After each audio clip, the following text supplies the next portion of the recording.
తర్వాత ఇంకా మళ్ళీ మనము వృశ్చిక రాశికి చూసుకుందాం. ఈ వృశ్చిక రాశికి చూస్తే కనుక చాలా అనుకూల అంశంగా మనం గోచరిస్తుంది. వృశ్చిక రాశి వారికి పంచమ స్థానం ఉంది.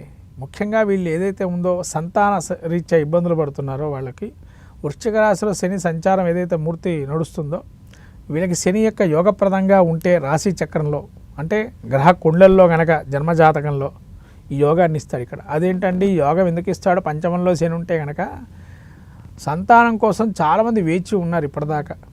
వృశ్చిక రాశి వారు చాలామందికి కొంతమంది సంతానం లేదు, అంటే ఉన్న వాళ్ళకు ఉన్నారు, లేని వాళ్ళు నేను ఇప్పటివరకు చాలా వరకు చూశాను, జాతకాల పరిశ్రమలోకి వస్తాయి కాబట్టి వాళ్ళకి ఇది ఒక మంచి అంశము.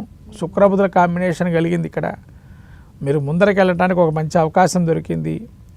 మీ కర్మని ఇక్కడి నుంచి తీసేసి పునః మళ్ళీ మీకు ఒక నూతనమైనటువంటి కార్యక్రమాలు ఏర్పాటు చేయడానికి శని పంచమస్థాన సంచారం చేస్తున్నాడు అనుకోవచ్చు. అందులో అర్ధాష్టమం వెళ్ళిపోయి పంచమంలోకి వస్తున్నాడు. ఒక యోగమైనటువంటి చిన్న విషయాన్ని మీకు వదిలేసి వెళ్ళే అవకాశం కూడా శని ఉంటుంది. ఈ చతుర్థాష్టమ శని అంత యోగప్రదంగా ఉంటుంది వెళ్ళేటప్పుడు. కాబట్టి వృశ్చిక రాశి వారికి వెళుతూ శుభాన్ని ఇవ్వడం అయితే ఖాయంగా చెప్పవచ్చు వృశ్చిక రాశి వారికి.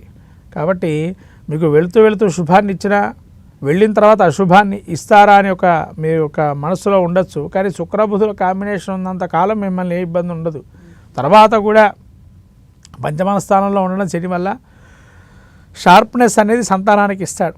మీ సంతానానికి మంచి యోగం మళ్ళీది. మీకు యోగం ఉండకపోయినా వృశ్చిక రాశి వారి యొక్క సంతానానికి యోగప్రదంగా చెప్పవచ్చు. ఇది వాళ్ళ సంతానానికి యోగం ఇది. ఎందుకంటే నూతనమైన గృహప్రవేశాలు, గృహారంభాలు కానీ, వివాహాది శుభ కార్యక్రమాలకు కానీ, సంతానానికి కానీ వీళ్ళ సంతానానికి యోగప్రదంగా ఉంటుంది ఇది.